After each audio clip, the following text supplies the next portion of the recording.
Okay, let's unpack this. I mean, imagine a courtroom where the defense attorney starts quoting David Hume, Bayesian statistics, and complex systems theory, Right. not just to argue the facts, but to systematically dismantle the very logic of the criminal charge itself. It sounds like something from a philosophy seminar, not a legal proceeding. But that's exactly what happened in the case of a PhD scholar, Chen Jingyuan. And that's our deep dive today. That's right. We are looking at the case where Chen Jingyuan was convicted of, what's it called? Picking quarrels and provoking trouble. The offense. Forwarding content on an overseas chat platform. So we're talking about things like political, academic, and artistic posts. Exactly.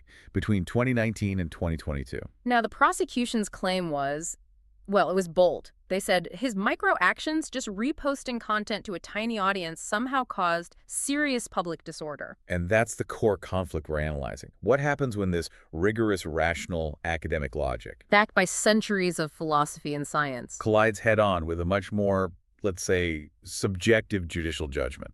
It's a fascinating breakdown of legal reasoning. It's more than that. Yeah. It's really a failure of epistemology in the legal system. It shows what happens when a court treats an assumption as a fact, regardless of the evidence. So let's start with the anatomy of the verdict itself. The court found him guilty. Yep. 1 year and 8 months. To understand the defense's strategy, we have to first understand what the prosecution was leaning on. What were the core findings the court used to justify the conviction? The whole rationale really hinged on 3 specific and, as you'll see, highly subjective findings. First, they focused on his identity. They said he possessed a high level of education and knowledge. Okay. And from that, they immediately claimed this meant he should discern right from wrong. Wait, I have to stop you there. That's a huge logical leap, isn't it? A massive one. They're using his PhD status not as a measure of competence, but as a punitive factor. It's like saying a high education makes you morally infallible. It's a prejudicial assumption, not a legal finding, and that's just the first pillar. What was the second? Second, they argued he forwarded content that was insulting, attacking the state's core leadership and political system. And third, and this is the really crucial legal step. The clincher. Right. They claimed this content all belonged to false information, and his act caused serious public disorder. That last part, the result, is what's required to complete the crime. So the defense had a really clear target then. They had to dismantle those 3 elements, the action, the intent, and the consequence. So how did they start? Did they go for the false information claim first? They did. This is where the defense introduced a really critical distinction.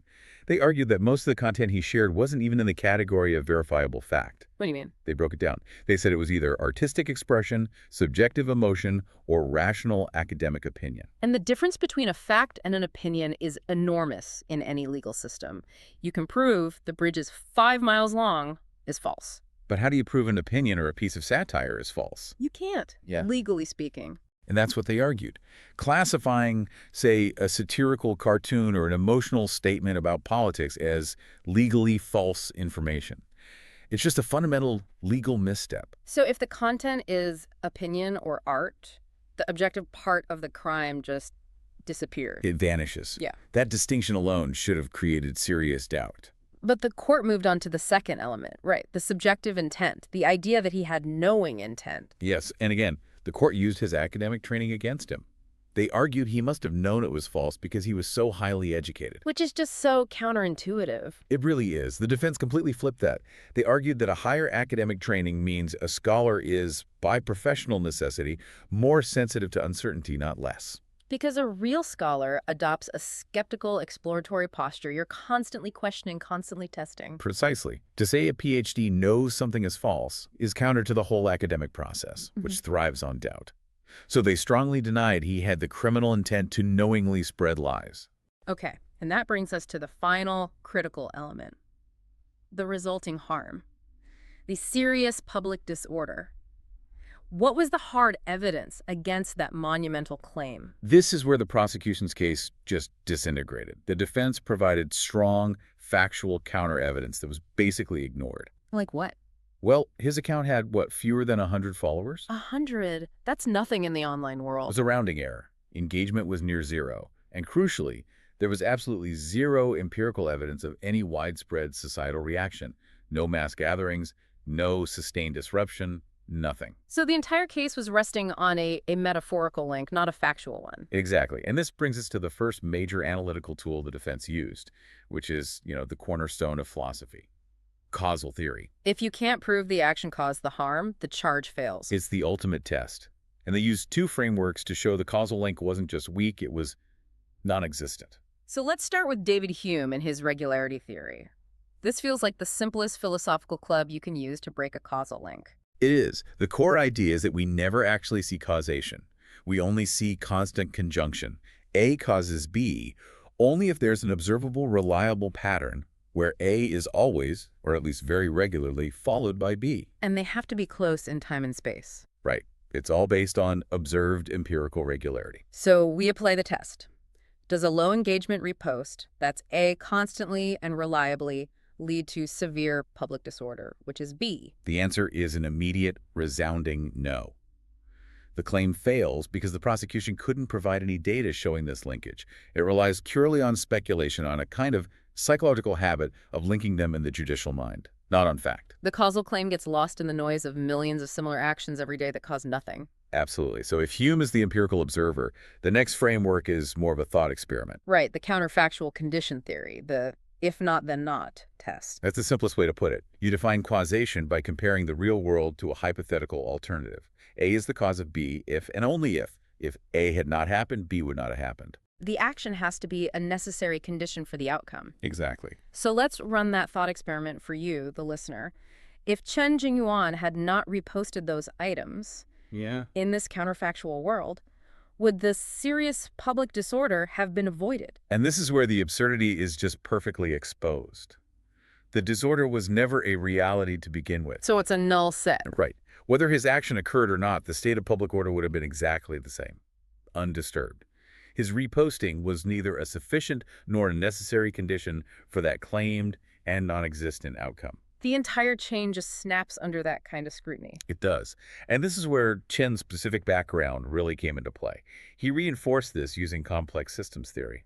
Framing his actions scientifically. He used a memorable analogy. He said his action was just a micro-perturbation in a complex network. Think of it like dropping one tiny pebble into a vast ocean. It just doesn't have the energy. It lacks the necessary trigger threshold to cause a snowball effect or a systemic collapse, which is what the court was claiming happened. So he's saying the system is robust. Chaos only happens if the input is big enough or hits a critical vulnerability. And his reposts were, well, they were too small, too quiet. Precisely. That scientific model is another powerful rational proof that legal causation was non-existent. The court was trying to impose this sort of pre-modern deterministic view of cause and effect onto a complex system. So the crime failed the causality tests, both philosophical and scientific. But if they couldn't establish cause, how did the court handle the facts it did have, especially his intent? Well, that leads us straight into the second major analytical lens, Bayesianism, which is all about the rational evaluation of evidence and updating your beliefs. Right, the Bayesian framework is basically a model for rational learning. How do you start with a prior belief, update it with new evidence, and get to a final posterior belief? And in law, we're supposed to begin with a very strong prior belief, the presumption of innocence. So where did the court go wrong in its basic Bayesian process?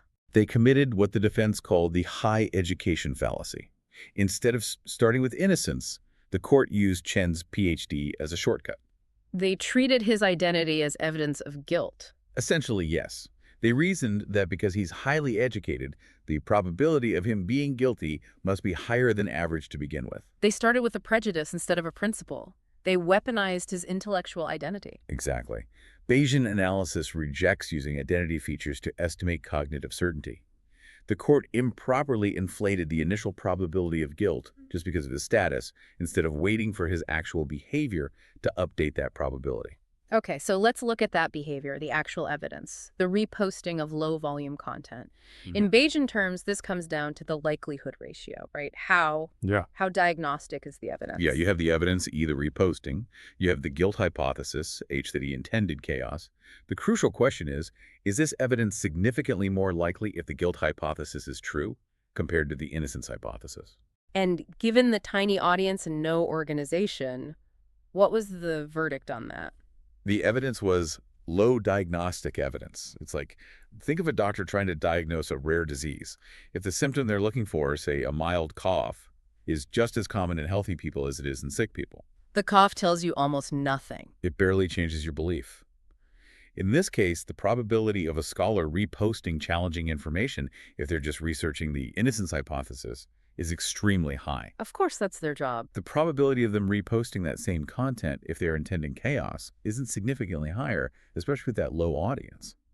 When the evidence is that ambiguous, the likelihood ratio is very close to 1. And in rational legal philosophy, evidence with a likelihood ratio near 1 it's basically no evidence. It fails to meaningfully update the probability of guilt. And this flawed evaluation was then compounded by procedural issues. Catastrophically so. The subsequent courts refused to hold an open hearing or to genuinely engage with the defense's analysis. This procedural rigidity is the final failure point. Refusing to hold an open hearing is refusing to engage with new data. It means you are deliberately stopping the rational belief updating that Bayesian principles require. It creates a system of what we call prior entrenchment. The preset belief, the initial assumption of guilt, just overrides all the data. The court just relies on subjective combing of facts to label things as false, and then they shut down any rational debate. It guarantees the initial belief will never change. It becomes a closed loop. This has been a truly rigorous exploration. I mean, we've covered Hume's skepticism, Lewis's counterfactuals, and Bayesian probability, all used to fight one conviction. Yeah. What's the grand synthesis here? I think it's that the verdict failed every major test of rational proof. The logic used was fundamentally unsound. It was closer to pre-modern determinism and punishing identity than it was to a modern evidence-based legal process. They skipped proving the crime and instead punished the identity. Yes. They punished the academic skepticism, the intellectual uncertainty that is inherent in the pursuit of knowledge. And for you, the listener, this deep dive is a powerful demonstration. It shows that applying these rigorous external frameworks, whether it's causal theory or Bayesianism, can instantly expose when reasoning, judicial or otherwise, is driven by assumption and fear, not by objective evidence. And that leads to the ultimate and, I think, provocative conclusion from the Bayesian analysis of this case. A judicial system that refuses to update its beliefs eventually criminalizes uncertainty itself, which leaves an important question for you to consider. What is the true long-term cost to society when doubt, critical thought, and the necessary exploration of challenging ideas are systematically treated as criminal intent?